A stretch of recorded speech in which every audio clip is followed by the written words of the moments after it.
Dime tu verdad, me diré lo que estás pasando. Tú no sabes cómo estoy sufriendo, no te lo tengo que decir. Cuéntame, tu despedida para mí fue dura.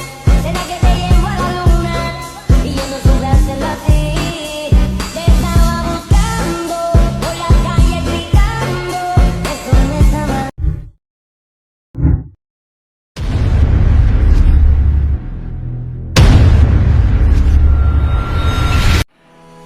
Kelompok 1, huha. Kelompok 1 selalu ceria. 1, 2, 3. Mana di mana kelompok paling keren? Kelompok paling keren ada di kelompok 1. Mana di mana kelompok paling ceria? Kelompok paling ceria ada di kelompok 1. Kelompok 1 is the best. Assalamualaikum warahmatullahi wabarakatuh. Alhamdulillahirrahmanirrahim. Wassalatu wassalamu ala asrofil anbiya'i wal mursalin. Alhamdulillahirrahmanirrahim. Puji syukur marilah kita ucapkan kepada Tuhan Yang Maha Esa, dan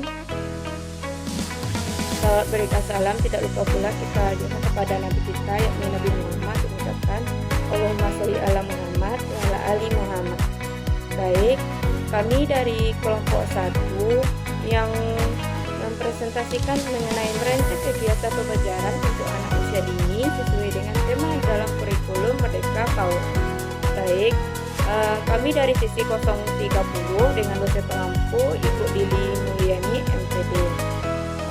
Anggota kelompok 1 yang terdiri dari Dini Satriani dengan NIM 2002206, Laila Fitri Maharani dengan NIM 2202290, Melani Isani dengan NIM 2202292, Wanda Agustin dengan NIM 2202219, dan Wasifah Syura dengan NIM 2202247.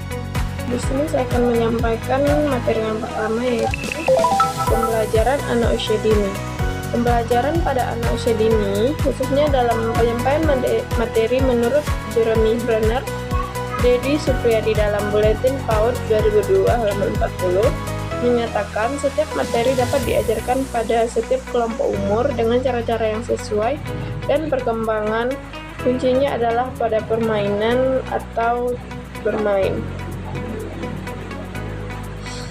Selanjutnya ada fungsi dari pendidikan anak usia dini,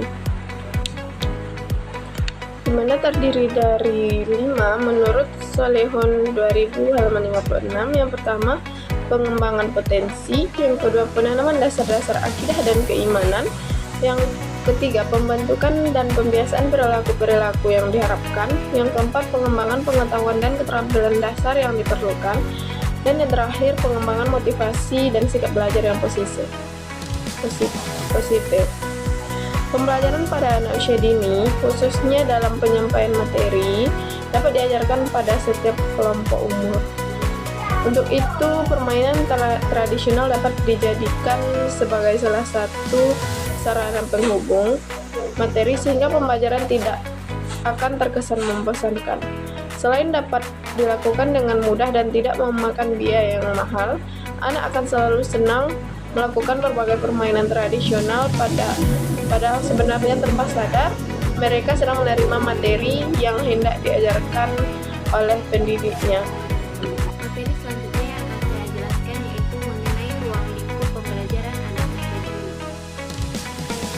Dalam ruang lingkup pembelajaran anak usia dini ini mencakup berbagai aspek anak, di antaranya yang pertama yaitu moral dan nilai-nilai agama, yang kedua sosial, emosional, dan kemandirian, yang ketiga kemampuan berbahasa, yang keempat kognitif, yang kelima fisik motorik, dan yang keenam seni.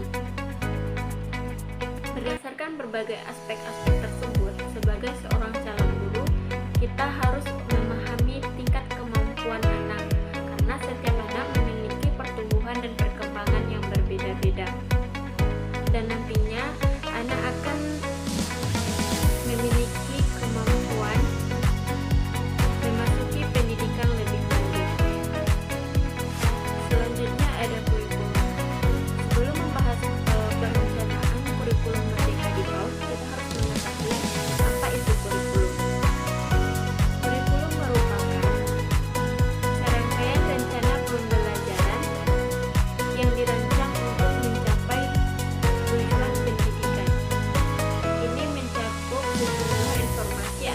materi yang harus dipelajari oleh peserta didik guna mencapai tujuan yang telah ditetapkan.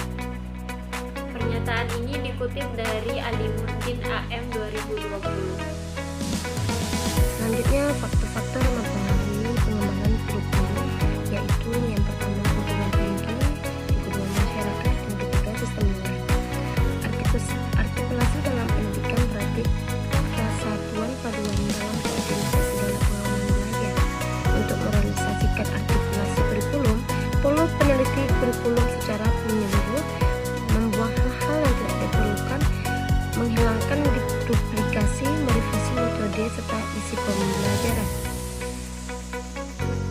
dan menguasakan perluasan dan kesinambungan kurikulum. Menurut Dr. Haji Abdul Rahman tahun 2018. Selanjutnya, macam-macam kurikulum yang ada di Indonesia. Yang pertama itu kurikulum 1947 yang disebut dengan Rencana Pelajaran 1947. Kurikulum pertama yang lahir pada masa kemerdekaan memakai istilah dalam bahasa Belanda Leerplan, artinya rencana pembelajaran. Istilah ini lebih populer dibandingkan istilah kurikulum. Yang kedua, kurikulum 1952, Rencana Pelajaran Terurai 1992, di mana pada tahun ini kurikulum di Indonesia mengalami penyempurnaan. Kurikulum ini lebih merinci setiap mata pelajaran yang kemudiankan diberi nama Rencana Pelajaran Terurai 1952.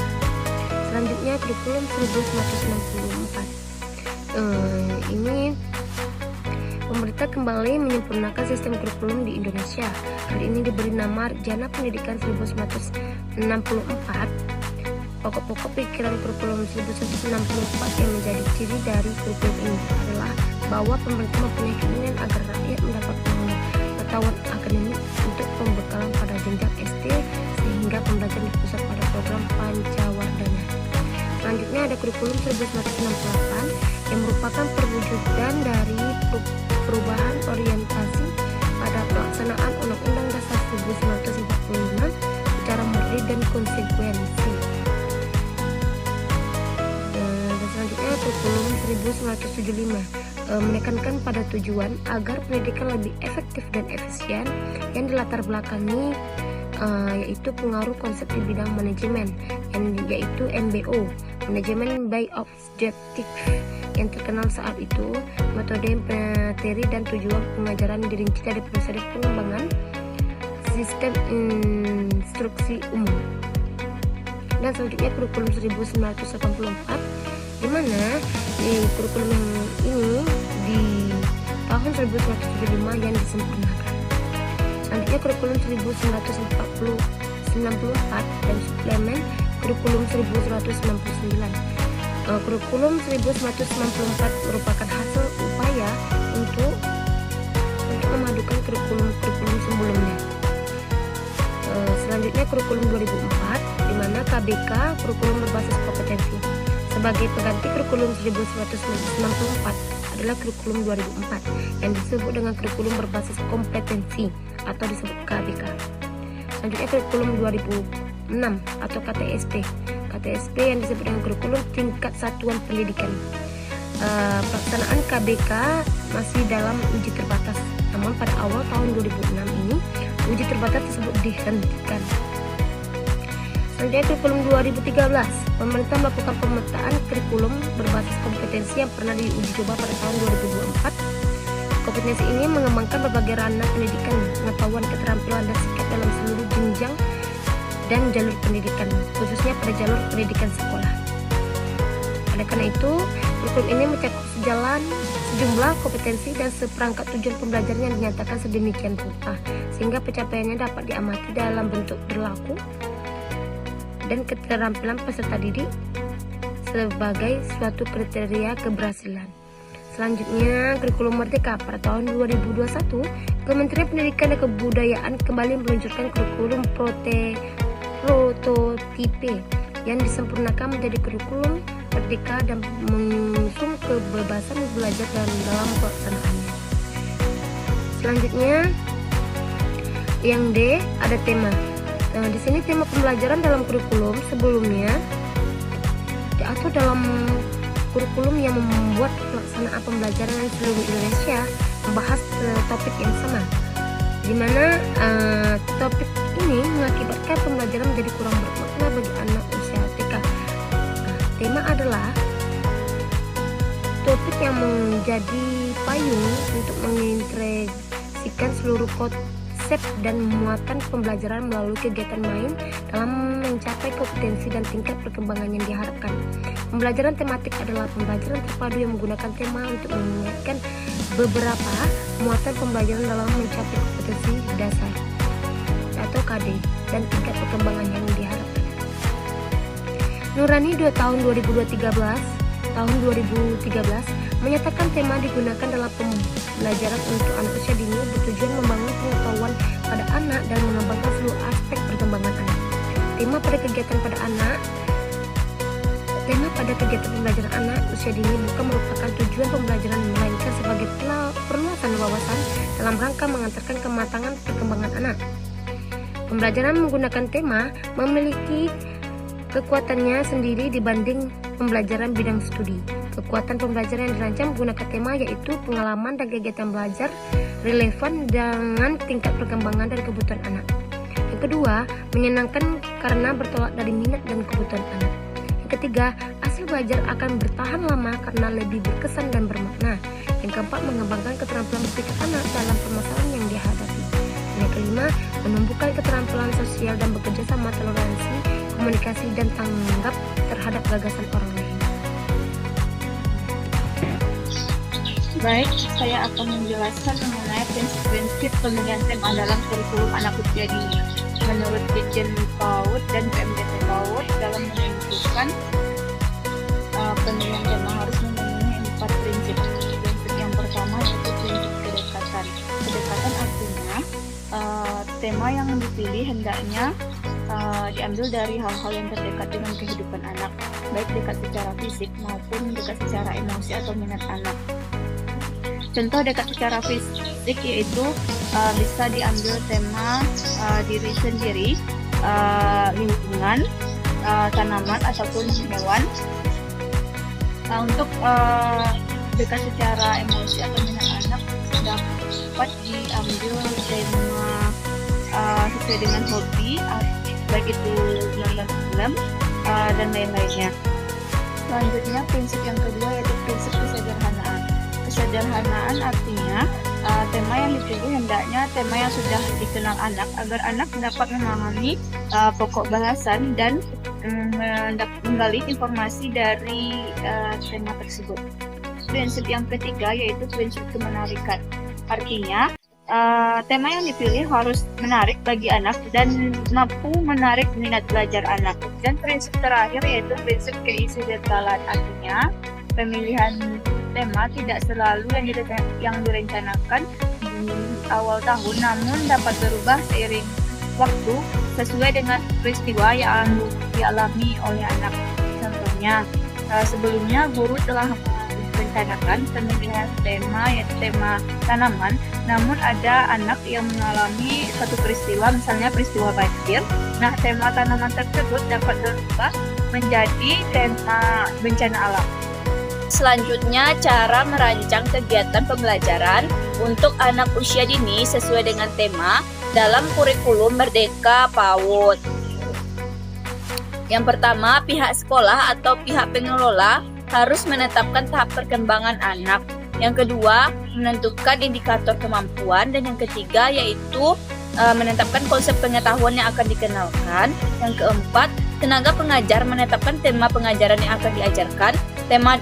Tema yang diajarkan dapat berkaitan dengan 8 sentra, yaitu sentra seni, sentra persiapan, sentra imtak, sentra memasak, sentra bahan alam dan sains, sentra main peran atau drama, dan sentra balok dan smut. Selanjutnya dapat melakukan evaluasi. Dapat disimpulkan bahwa perencanaan adalah syarat wajib yang harus dipenuhi di setiap kegiatan. Pengelolaan sarana dan prasarana. Ketika tidak adanya perencanaan sebagai kegiatan akan mengalami banyak masalah dan memungkinkan kegagalan. Satu keberhasilan tidak semata-mata ditentukan sendiri tingkat keberhasilannya, namun banyak faktor yang harus dipersiapkan untuk mendukung keberhasilannya. Kegiatan pembelajaran pada lembaga PAUD dapat dirancang dengan memperhatikan beberapa hal, diantaranya adalah yang pertama, sekolah harus menentukan pada tahap perkembangan apa anak tersebut. Yang kedua, menentukan indikator kemampuan anak. Yang ketiga adalah menentukan bagaimana fase pengetahuan akan diperkenalkan. Yang keempat adalah menentukan tema. Dan yang terakhir, menyiapkan alat dan bahan pelajaran serta evaluasi pembelajaran penilaian. Baik, sekian presentasi dari kelompok kami. Jika ada yang salah, mohon dimaafkan.